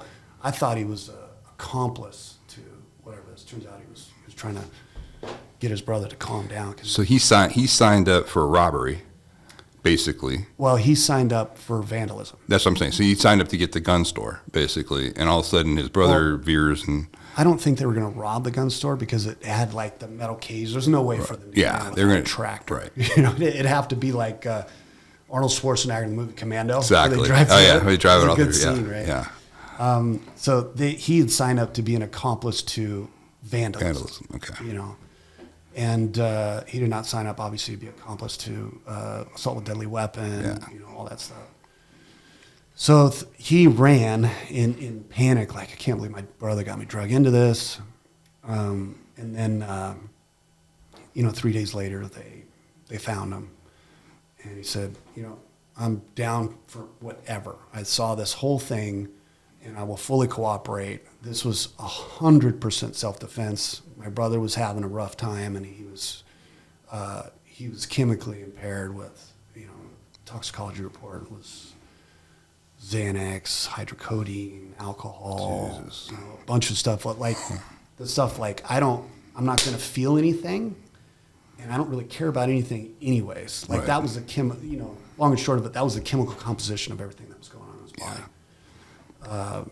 Which explains why, I put a round through his rib into his gastrointestinal system, and he'd act like I stepped on his toe. Right. Right. Yeah, it's the only thing you're holding for is you're paying such a shitty arbiter, and so you have to rely on decrement of function. And, yes. And that's where it is. It's wild. I can't imagine what was going through your head when you're like, you keep seeing them absorb these things, and I've had people do that before. Fucking broken. Yeah, I know. I put blanks on this thing. Oh yeah. Yeah. No, I was shocked. Shocked. And that's actually a good topic to bring up too. I missed round 7 through 2, or 8 through 2. I don't remember the time. I had everything written down, but I had to perform like my own investigation of after I looked at the autopsy, the toxicology report, and everything. And I'm like, how did I miss this guy with 72 BPM, like regular respiration rate. Right. People that see me shoot, they know I get down. I can hit stuff really, really fast, and I don't miss, especially not something that's 290 pounds. Yeah. From 14 yards away, 14 to 26. So I was doing the math. Some of the rounds, I probably missed a few, but in the amount of time it takes for the ammunition that I was using was subsonic, it was 970 feet per second, to reach 42 feet at that estimated speed was 8.1 inches of distance he was able to move from transit from bore to tissue. Right. And that was because of velocity that, this particular ammunition is made for law enforcement. And what law enforcement do, if they have to, they're shooting people in and around vehicles. The stuff goes through glass really well, sheet metal really well. Yeah. And there's not a lot of dynamic movement around cars compared to running and shooting at somebody. Right. Which is very difficult to do in the first place. And so now, given the data that I've collected, I've gone into internal terminal ballistics for 18 months trying to figure out, what would be the best fuel to put my handgun in. Ends up being, everybody asks, what's the best ammunition? I would have had to have 1,180 feet per second out of my ammunition in order to contact tissue to get a desirable effect. Like, hey, that hurt. You just blew a chunk of my delt off. That hurt. Or you just broke my rib or went into my spine or something like that. In this sparring match with handguns. And the answer to the question that everybody wants to know, everybody hits me up because they've known I've done so much data collection on 9mm and actually 10mm terminal ballistics. The answer to that problem is a wrong question. The answer is actually more bullets and more tissue damage in less time. And that comes from training. That comes from getting your reps in the living room, Right. And when you're talking dry firing, you're talking about accuracy things. Yeah, people, I don't understand. It's the easiest thing in the world to do, and people won't do it. I remember I was at a competition one time. I was just observing, and I was at the hotel that night. Mm-hmm. And you're walking down the hotel. All you hear is you're walking by the rooms, click, click, click, click. All those guys are all they're all prepping, the whole time. I mean, we did that. Like my son. I had my son working with an air gun. And he gets to come to the range a lot and do stuff, but it's those reps that you get, on there, and the dry firing. I have him with a laser dry fire that he really loves. Cert gun. Yeah. That's one of my favorites. Cert gun's great. And then there's the new laser rounds that you can actually put in your weapons that are really good too. My girls are starting, early. They're 10-year. I got 10-year-old twins, and they're starting. They just get familiarization, and then they'll get more formal training, but. That's exactly what you're talking about. It's so easy. You don't always have to go and formally shoot. You can do a lot at your house and get a lot of great training that way. And that's where the difference, because then when you do go to the range, you see the improvements, on that. But so many people just avoid doing those things, All the people that are really, really, really good, like a lot better than their other people in their environment that also shoot. Yeah. But this person shoots way better than this person that might have 100 handguns or whatever. This person is good, even though they have like 3 or 4 handguns, because they dry fire at the house, at the very minimum, once a week, dedicate 10 minutes to it. It doesn't take that much work. If you want to get really, really good and really fast, it's 15 minthat's a day. Yeah. That's it. Yeah, that's it. So let's talk about, just overall, thanks you really broke it down. And that's so helpful to people, because oftentimes you just get this really quick thing. You'll see, so-and-so defended themselves, but you don't hear the pre-incident. You don't hear what actually happened during it, and you don't talk about the post. You really broke down your post and learned from it, and you did that, which is so awesome. But with the training that you did, and where you thought maybe in your head how something may or may not go down, what's interesting to me, if I had to look at, just from what you've told me about yourself, I'm sure, and I tell people all the time, this is the most important thing, that wasn't the first time you saw that profile. Meaning, it was the first time you saw it in real life, in the real thing. Yes. But the way you're talking about it, I just know, oh yeah, he was very comfortable in that profile, meaning it sucks, but it wasn't a surprise to you. So I would imagine that it was training. Was there anything that when you did your post-op that from the training that you had been doing and the way you saw things and you're talking about your accuracy and learning about toxicology on this guy and everything, what were your takeaways from that? Well, first and foremost, there need to be adjustments in what I carry that will cater to that particular application, because that's the most complex application that anybody can encounter as it relates to defensive contact from a civilian. We're not pulling people over. We're not shooting inside cars. Right. So I did extensive data collection as it relates to handgun ammunition, as well as an additional type of handgun, a 10 millimeter handgun, which I love. But in my test, 9 millimeter ended up testing better than 10 millimeter, even though 10 millimeter is way more power. It's almost 3 times the power of a 9 millimeter. So first and foremost, it was ammunition selection, data collection. And people ask me, what is the best ammunition? Because they know I've done the research. Yeah. And I don't know anything about this person. I don't know their rate of consumption inside of 1.5 seconds. I don't know if they live in a 1-story, 2-story house. I don't know what handgun they carry.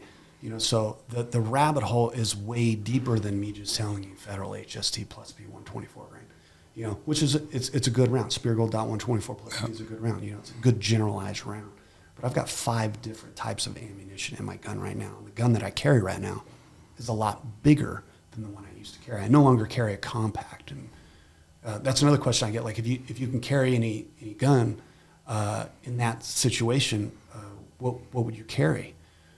And what should I carry? And it's like, if I had to select a firearm that I would have had to respond, obviously I would have stayed home and ordered Postmates. Yeah, of course. Yeah. Very comfortable. Yeah, which pulling all the way back. Yeah, it's a joke, but I'm sure you probably have adjusted times where it's not worth it. Yeah. Take the risk, stuff like that. That's super important. Yeah. But I'm sorry, I didn't mean to cut you off on your thing. Yeah, my response to the question of if you could have carried any gun at that, or if you could have used any gun in that engagement, what would it be? And I would say the same thing. I would have a 20 millimeter Vulcan that's mounted on an A10 Warthog. I tell people all the time. With 113 rounds a second, because I don't want to be in firing range of that. Obviously, that wouldn't be a lethal threat, I guess. Yeah, true. But I would have.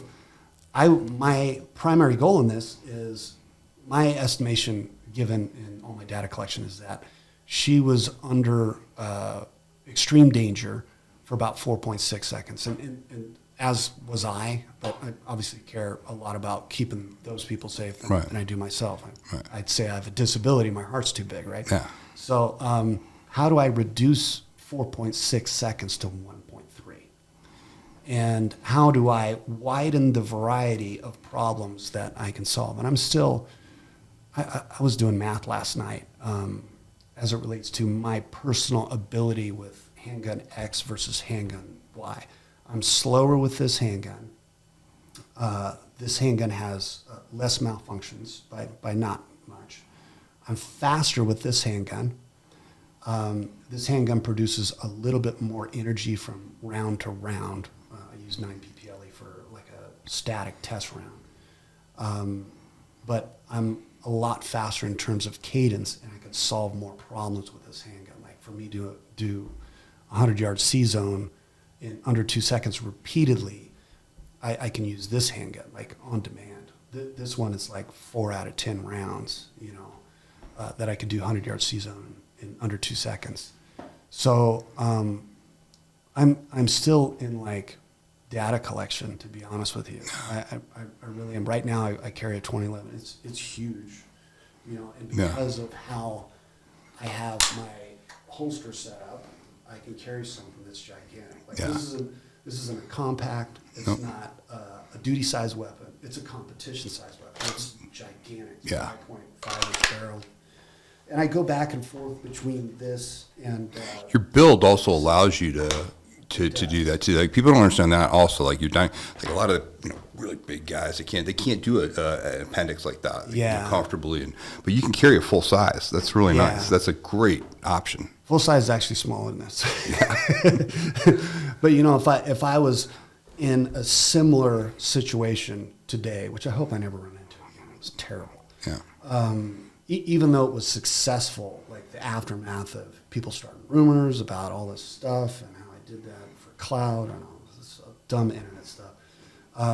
If I had to respond again, this would be a better option than a compact, or a Glock 34 would be a better option than a compact. You shoot better, you can shoot faster, there's less recoil and pulse. Because I got a 43X that I carry right now, but no comparison. If I do a 34, it's just, there's no comparison. You're a stud with a 34, right? Yeah, the 34. And people don't understand, like the compacts are the ones you really have to work with because, everything's, and so many people don't. So many people don't put the time in to do it with that. Yeah. But what you said was really interesting is, you've changed your everyday carry based off of what you learned because you're applying what you learned in the situation. But you also said something that I just don't want to gloss over because it's so true. I tell people all the time in my class, like especially new civilians who really aren't familiar with training in any way, shape, or form, and violence scares the hell out of them. I try to tell them what a real violent event's like. And so I'll say to everybody, hey, who in here, does everybody here know how to swim? And so I'll have them raise their hands. I'll raise their hands. And they go, I go, okay, of those of you that raise your hands, how many of you keep your hands up? How many of you have had to swim for your life? Usually it's one or two. Me, I've had to do it twice. And I go, okay, of those of you that had to learn how to swim for your life, would you ever want to experience that again? Everybody's hands comes down. I go, that's the thing about real violence. You'll talk to people who performed heroically, they did great, but they don't want any part of it again if they can avoid it. Because surviving it is not, it's not a competition. It's you literally survived it. You had to do extreme violence on somebody. You were justified. It's not about not being justified. That's that was fine. But you don't want to have to do that again if you don't have to. And so so what I really find afterwards too is the changes in decision making. Because my biggest thing with people is when they go through my training, I know a lot of them aren't going to be like you, where they're going to really put. I mean, the civilian that will put in the time that you put in, and you're a high level competitor, so I'm not surprised. But very people will do that. So my biggest goal with new people, if they stay with me, great. We can work. But if they're just going to do a seminar or something like that, my big goal is to change the way they look at violence and modify their behavior. I'm really hoping for behavior modification. I'm really hoping they're going to go through the 2 days where they really see what injury is all about and what you'd have to do to survive, show them the video, show them everything, and they're going to say, shit, I've really been taking unnecessary chances in my life. Yeah. And, they switch. So I hear that, like, I'll often get feedback, hey, the old me would have done this. And after training, I just made sure I did this and I avoided a whole situation, and thanks so much because I never would have thought that way before. And it's interesting because you were more than capable. You handled the situation excellently. Thank you. But again, you don't want to experience that again if you don't have to. And things have changed with me 100%. Yeah. And part of it is like, okay, I've learned and processed this, and now I look at environments differently. And then part of it might be a side effect of being successful in that engagement and deleting the danger out of that scenario by taking somebody else's life, which I wish that would have never happened. Of course. Like I said, I would have stayed home and ordered Postmates. But there's a certain part of me, and I don't know if you've seen this in military or anybody that's been in a civilian engagement before, there's a certain primal part of me that's been activated now. Like, I get through life fine. I don't have any post-traumatic stress disorder. It appears that Tori got all of it. Like, my effect from this is, nerding out on data collection with ballistic engagements and damaging soft tissue with a wide variety of different handguns in a variety of different scenarios. But there's like a primal part of me that could be activated and respond better. And instead of responding with concern, I would respond with a great deal of enthusiasticness, which is very, very strange, to me to have me be this different person. Right. Like especially like with if I'm out with my daughter or Lisa or Tori again or my son, and somebody comes into the grocery store and starts burning the place down with a rifle, that would excite me.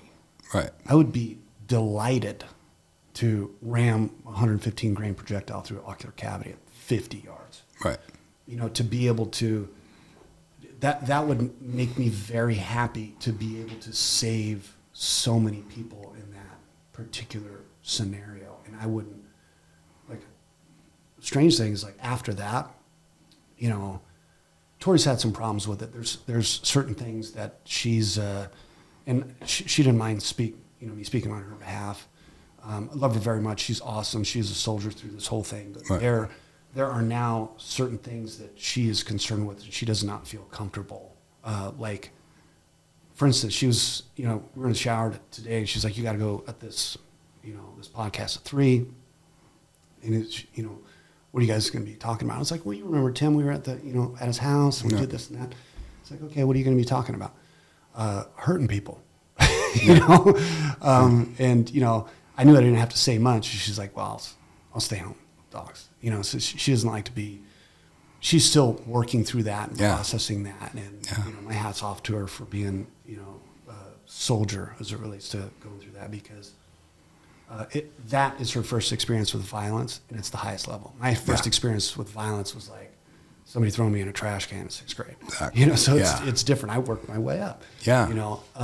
But like, she's concerned with going to different places, being in different scenarios, more so than she was in the past. Now with me, I am not fucking afraid of anything. I've never been like that in my life, because I've done so much studying and data collection on how to damage organic tissue. We were getting dog food last night. And we went and had a nice dinner at this nice place at Durango. It's a real nice place. I haven't been there yet. It's really put together well. But like, for an example, like, okay, we'll get ground beef, because we got like 6 puppies at the house right now. We ran out of dog food. We'll go get ground beef at Smith's. They're open till midnight. Right. So we go to Smith's to go get ground beef, and I stop by this pork shoulder. I'm like, I really want to ram 100 grain Powerball through that, because I haven't seen what that looks like going through organic tissue. Right.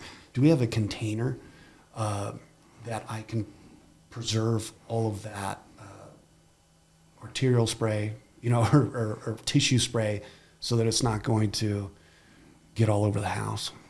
I've got like 1,100 rounds, 1,100 or 1,200 rounds that I can neither confirm or deny I use in my kitchen.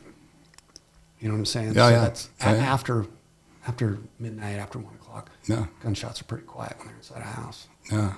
So that's what's changed in me. And I'm grateful that I'm not, most people that I've tried to help people that have been in a similar engagement. And I probably talked to 80 or 100 different people that have been in scenarios like mine, not as complex, but they're all scared. They're all injured from this. And I'm very grateful that I didn't get that, Yeah. But again, it goes back to your mind. The other thing I try to, people talk, I hate using the word mindset, because it's so overused, and there's so much motivational bullshit that's out there right now. But correctly training people. And, I heard you talk about your son. I've got my oldest is 27, great kid. He went through it all. He went through it was all pre-woke crap. Yeah. And so he fought, he did all those things. I feel good about him. My kids, I feel good about my kids now, but I'm having to force those issues. I'm having to make sure that they started in gymnastics, and I wanted them to have a real good, sense of their bodies, and then they're right into jiu-jitsu right away. Uh-huh. My girls, I want to make sure they're really used to being grabbed and stuff like that early on in life. They've got basic firearms training, and they're doing it because none of these kids, they don't fight anymore. They don't have these things. And I don't want the first time they experience violence or something to be, with a kid who's really comfortable with it. Yeah, something that's hardened. It's hardened, yeah. And I didn't. I grew up to where, like you said, school, you fought, you did all those things. And so we were we graduated in our violence and our comfortability. And what's really interesting was you took what could have been a situation that could have shut you down, and you said, you know what, I need to dig deep. I need to figure out, and there's good information to be here. I'm going to learn from this. I'm going to apply. I'm going to make myself even better at this, because it was a justified situation for you. And that is a really healthy response to it. And we've stigmatized violence so much that, you know, people always talk about, I have to use the term self-defense, but I tell people all the time, there's no such thing as self-defense. There's violence. And violence is either justified or it's criminal. If it's justified, it'll be deemed self-defense. But I love that. I love that. And what you have to be comfortable with the idea of violence is a God-given right to us. We're really good at it. We are the descendants from people that were really good at using violence. Yeah. What we just need to do is put it in the right context. When would you use it? You know, your example, perfect example. I love that you like to hate that word or the phrase self-defense, because immediately you think of some kung fu guy just catching fists and not responding with. Yeah. Well, and the other thing too, when you use the word defense, I'm really big on words. Like I remember back in the military, our military changed from what it used to do when we changed from the Department of War to the Department of Defense.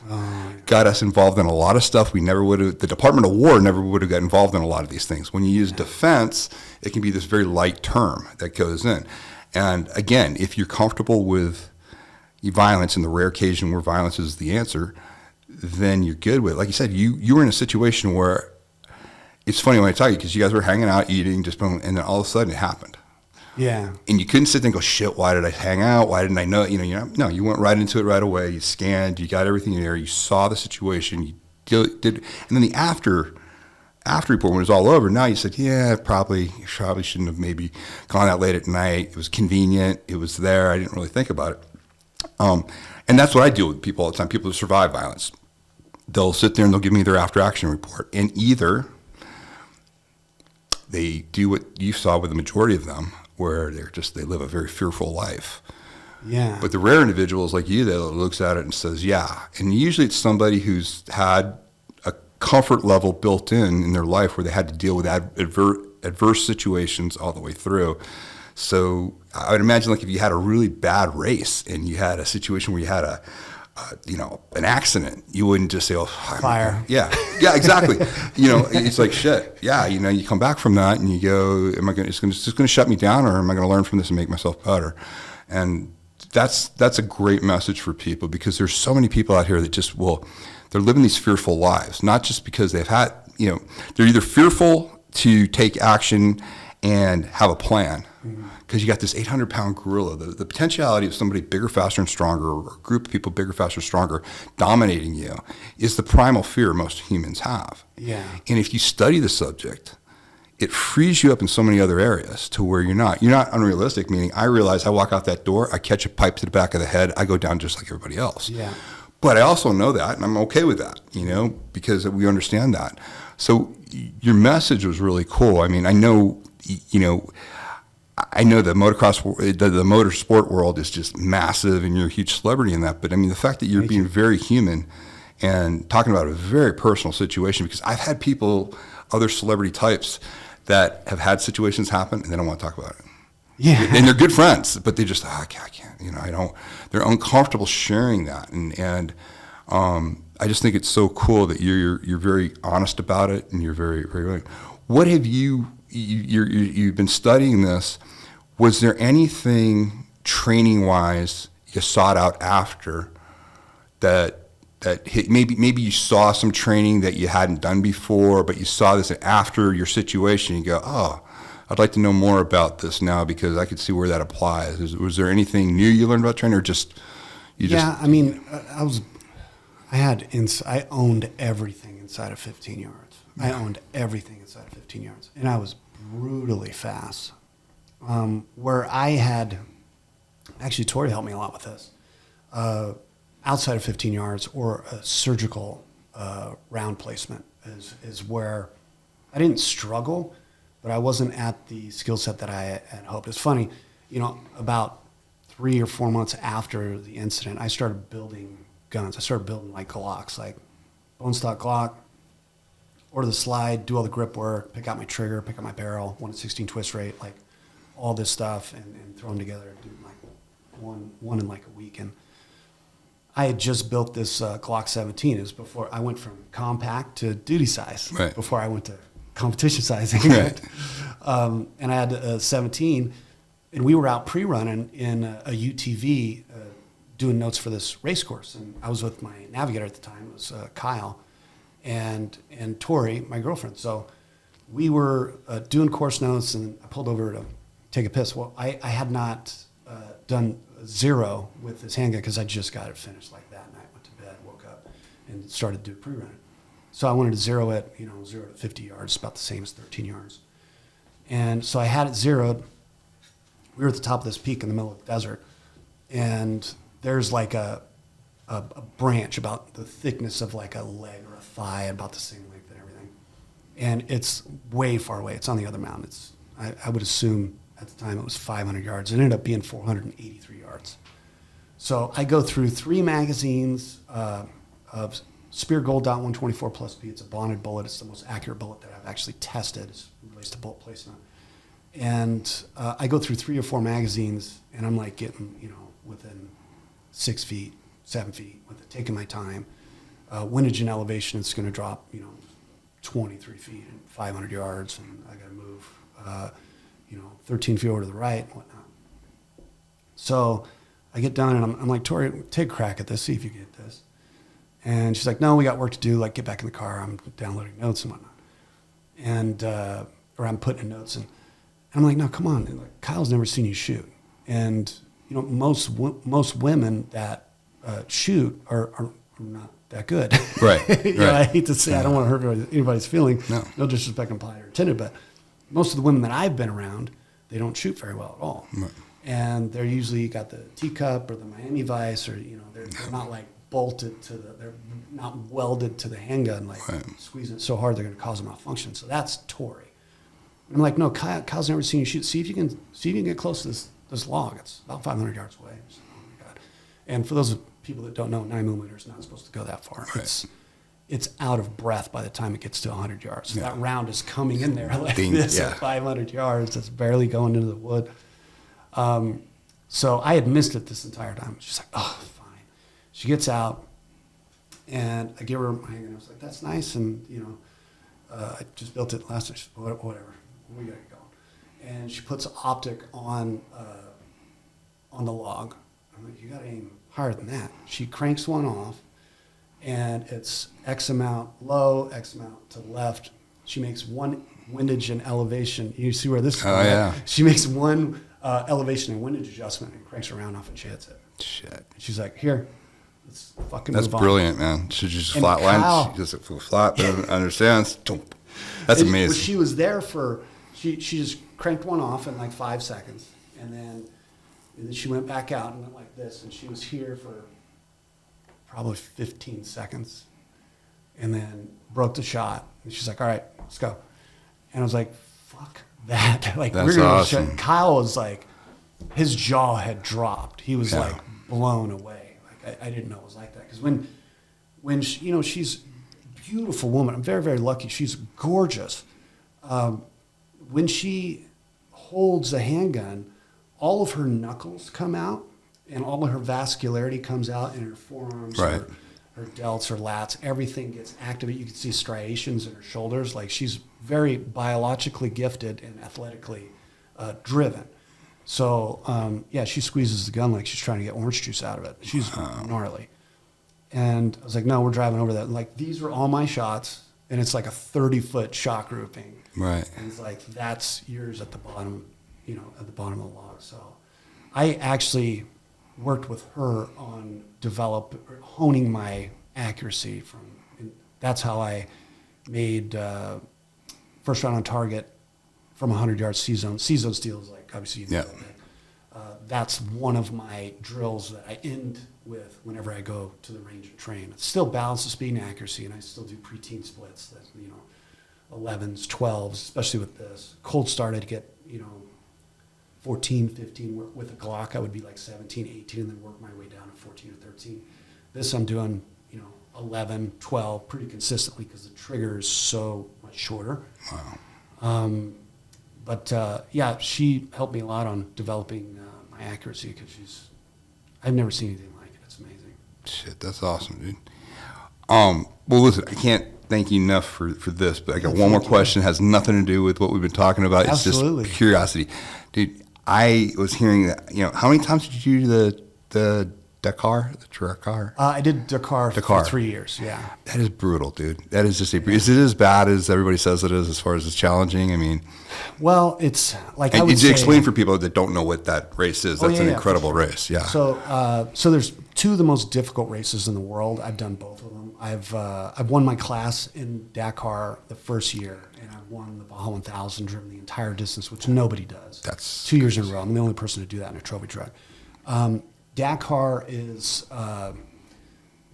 they make probably 500 horsepower. They're all limited. They have restrictor plates. So momentum is a big thing with these off-road vehicles. But it's an off-road race in South America. And there was one in Europe and there was one in Africa. I did the one in Europe and I did the one in South America. So, yeah, that's very difficult because you don't get much sleep. So I think it was 8 days the first year. I think the second year I did it was 6 days or 9 days. You lose a lot of sleep like going into that. Yeah. So when you're in the bivouac, which is like the pit, they're constantly prepping stuff. They're changing the transmission, changing the hubs, working on the brakes, working on electrical or whatever. It's all night long. And our prep guys sleep during the day when they're in transit to the next stage, and they come awake at night. They go to bed at like 5 or 6 in the morning before the special. So the ways that Dakar is different than like the Baja 1000. You take that truck off it was a Hummer. It was Team Dakar USA, Team Hummer. You take that truck off the trailer and it never goes back until the race is over. So you have a liaison, which is transit on regular roads like throughout Europe or throughout South America, to a special, which is the start of the race. And you have a certain amount of time on the liaison to get to the special. And they usually give you plenty of time. Occasionally you have to really hurry because you had to work on the truck while it was on the liaison without it being on a trailer or anything. And so, the liaison might be 200 kilometers, and the special's like 500 or 600 kilometers, and then you have 150 kilometer liaison to the bivouac, which is the pit that is mobile, and they change it every single day. So you're in a different part of the country every single night for 8 or 9 days. And I'll never forget one of my most difficult days in Dakar was I think it was day 5, and we were racing through. The liaison led us up to the Swiss Alps, and we were racing like just south of the Swiss or Argentinian Alps, and the elevation is 17,000 feet. I remember getting to the special, and I had to go to the bathroom before the race started, and getting out of you climb through the window of an off-road car, you get out of it, and I went to go to the bathroom and come back. I just went to go take a piss and come back. I had felt like I had done like a 3K. Because the air is so thin. Yeah. And I was so dehydrated leading up to that, like trying to keep up with water. I was going to ask you about that. Yeah. It's super dehydrated, right? I actually had, for that particular morning, I had a medic put an IV in me while I'm getting ready to start the liaison. Yeah. So I had a drip with vitamins and stuff like that. I'm driving the truck on the liaison while getting vitamins and getting all this stuff dumped in. That's awesome. And meanwhile, I'm taking, I think I took 250 milligram vasodilator. Viagra. Oh, Viagra, yeah. Yeah, I took 2 Viagra, and people think of that like, you drive race with an erection, like the whole, it's going to get caught in the steering wheel. No, I'm trying to dilate my blood vessels. Right. So that I can receive more oxygen into my tissues in an area where there's not that much oxygen there. Right. We were racing, for an hour in excess of 14,000 feet. Yeah. Which really takes I remember the its first toll. time I went to Bolivia, they help you off the plane. because the air's so thin. Really? You know, yeah, you get out. I forgot what the elevation was. This was insane. My special forces buddy at the time told me, he goes, "Hey, dude, it's going to take about 3-4 days to be." I mean, literally every step felt like. What was the elevation? It was like, I want to say it was 14,000, like right around there. Yeah, that's high. And it was high. And it was just, but you come in and they say when you come in La Paz, when you fly in, you know, they go, "Hey, you know, you're going to be helped off the airport, you know, off the thing." I thought, whatever, you know. Yeah. I think it was like 20. No, I eat broken glass for breakfast. Yeah, I was 27 at the time. I was like, "Yeah, fuck you," you know. And you're but like, when I was like, "Oh," I felt like an old man. I was just like, "Oh." Yeah, and then you adjust, but then you come out of there and you're a cardio animal, man. You go back to amazing, like, right? we went back to sea level and we were just like animals after that. Yeah. No, but I was wondering because that's such a. I know the 1,000. I know how taxing that is. Yeah. And that's amazing. But the Dakar just has this image sometimes of just, maybe because it's just exotic and, you know, a place like Africa. And it's very, very tough for, and there's different levels of fatigue. You know, it's one thing getting a race car where you just want to sit on the couch for like 3 days and watch cartoons. You know, that's like the last 4 days of Dakar. You're worn out by like the third day. And you're eating everything you can. I still lost 13 pounds.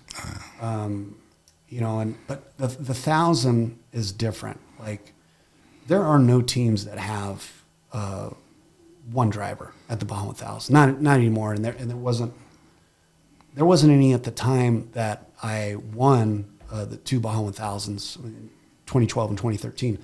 Nobody raced it driving the entire distance with the intent on winning. Very, very big difference in intent on like finishing the 1,000, just so you could be like, yeah, I drove the whole Baja 1000. Well, I'm not there to get a fucking participation award. I'm there to cut everybody's throat and eat their fucking children. Like, that's my mindset when I go there. So Rampage is named my race truck.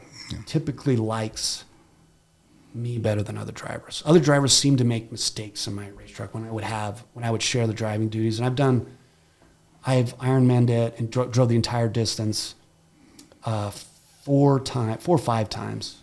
And I've gotten second place twice when I was driving the entire distance. it's crazy.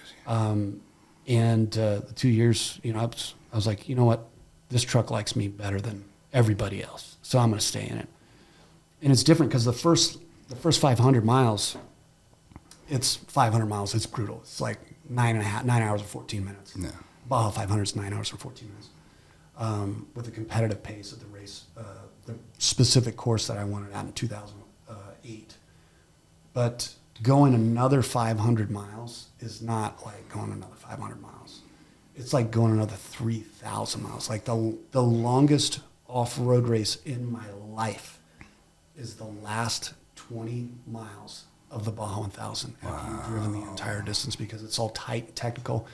You know, when I'm doing 136 miles an hour in pitch black at 3 in the morning, like that's exciting. You really got to know your stuff because you outrun your headlights like that. And, you know, on the beach, backing into corners, like, you know, throwing rocks around or sliding into corners at 110, 115, 120 miles an hour. Like, I feel like a stud when I can do that because I know that not that many people can do that. Right.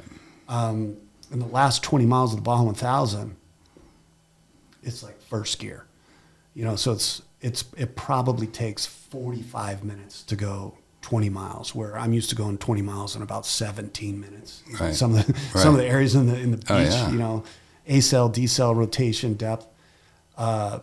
So yeah, the hardest thing, I would have to argue that the 1,000 is more grueling and more brutal than Dakar from a driver standpoint if you're going to drive the entire distance. But only I can say that because nobody does that. They all have 2 or 3 drivers. You know? That is such a challenge on your body. Did you really have to change your prep for that? Like, yeah, men can have periods. Yeah, that's true. That's true. I got mine in 2012 and 2013. This is not that much. Like, if you do this is not that much. But if you do this and then add salt, sand, dirt, mud, water, cold water, for 20 hours and 14 minutes, then that is going to be bleeding. Yeah. So I was bleeding, and I still have scars from my pelvic girdle, like my hips, from where my belts are bolting me to the seat. I have scars here, and I was bleeding here. I was bleeding on my shoulder blades from my head and neck deceleration unit. Yeah. And then in between my thighs and my testicles were raw. Bleeding a little bit. And then the middle of my back was bleeding, and the top of like my butt crack was bleeding, and my ass was bleeding a little bit. Yes, you guys by far. I mean, listen, not taking anything away from the NASCAR guys or the F1 guys and stuff, but you guys are fucking men. I mean, that's brutal. Thanks, on the body and stuff when you guys do that. And one last, because this is maybe one thing. Mm-hmm. Listen, with the way the world's been, especially what we saw happen during COVID, 2024, everybody's gearing up for more shit. Many people found themselves in really bad situations with their vehicles. And I'm not asking for tactics on that. I don't think people, the one thing I learned on all my years is just you have a lot of options when you're behind the wheel in situations. And when you have mobs coming, if you got to protect your family. I saw these moms that had kids in the car and people just swarming their cars, literally calling and hearing nobody's coming for you. No. We have nobody to send. You got 9 minutes like at best. That. What are some things about people with basic understanding of, most people don't have basic understanding of a car, and even like, how to accelerate properly, how to what you have. You have a weapon system available to you there.